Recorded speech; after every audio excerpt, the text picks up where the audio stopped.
আসছি পরের খবরে। প্রাথমিক নিয়োগ দুর্নীতি মামলায় জামিন পেলেন পার্থ চট্টোপাধ্যায়। প্রাক্তন শিক্ষামন্ত্রীকে জামিন মঞ্জুর করেছেন বিচারপতি শুভ্রা ঘোষ, তবে বেশ কিছু শর্তও দিয়েছে আদালত। মাসে একবার করে তদন্তকারী আধিকারিকের সঙ্গে তাকে দেখা করতে হবে।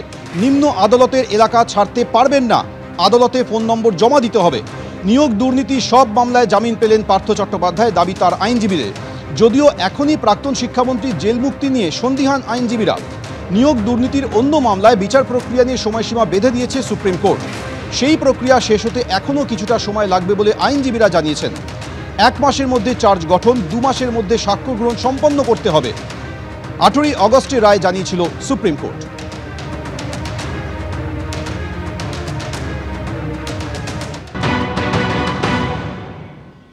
কোনো একটা বিষয়ে তদন্ত চলেছে, আইনের পথে চলেছে। তদন্তকারী সংস্থা, কেন্দ্রীয় এজেন্সি, কখনো সিবিআই, কখনো ইডি, যে কোনো ব্যক্তি গ্রেফতার হয়েছেন এবং তার তরফে জামিনের আবেদন করা হয়েছে। আইনেই আছে, কখনো জামিনের আবেদন আদালত মান্যতা দেননি, কখনো জামিনের আবেদন মঞ্জুর করেছেন। ফলে এটা নিয়ে কোনো রাজনৈতিক মন্তব্যের তো কোনো অবকাশই নেই।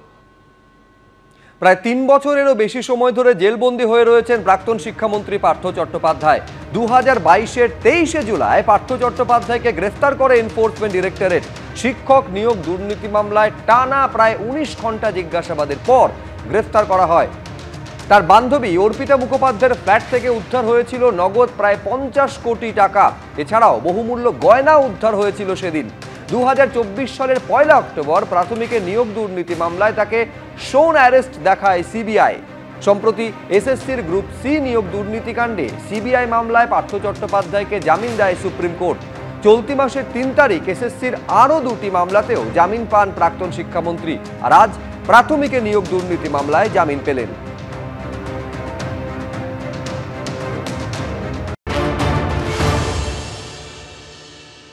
আদালতের রায় নিয়ে আমি বেশি কিছু বলতে পারবো না বা চাইও না, আমার সেই অধিকারও নেই। তবে উনি তো আপাতত ছাড়া পাচ্ছেন না। সুপ্রিম কোর্টেরও একটি মামলা আছে, তার তদন্ত নির্দিষ্ট কিছুদিনের মধ্যে শেষ করে দেওয়ার কথা আছে ইডি সিবিআই। তো স্বাভাবিকভাবে তিনি আপাতত ছাড়া পাচ্ছেন না। আমার বিশ্বাস তার চার্জশিট যেহেতু দাখিল হয়ে গেছে এবং তিনি কোর্টের ভার্ডিক্টে আগামী দিনে তাকে জেলের ভেতরেই থাকতে হবে বলে আমার মনে হয়।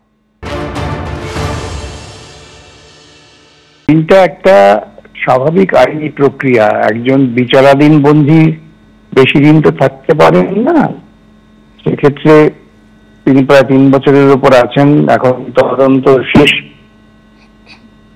এখন ট্রায়াল শুরু হবে, বিচার পর্ব শুরু হবে। সেই সমগ্র দিক বিবেচনা করে আদালত তাকে কিছু শর্ত সাপেক্ষে জামিন দিয়েছেন।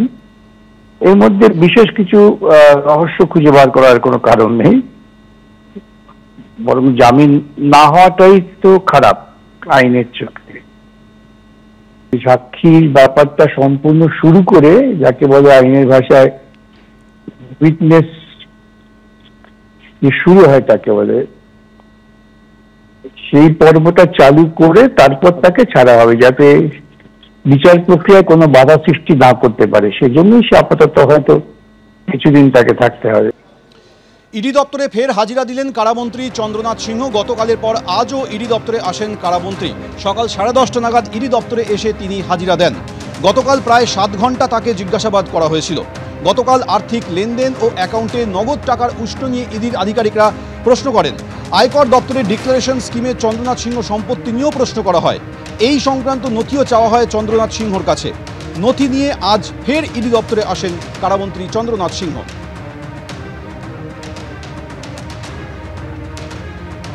অমিত শাহর পরিবর্তনের ডাক দেওয়া নিয়ে খোঁচা দিয়েছেন শিক্ষামন্ত্রী ব্রাত্য বসু। তিনি বলেছেন, উনি 2024-এর আগেও বলেছিলেন, এখনো বলছেন, আশা করি 2031-এর আগেও বলবেন।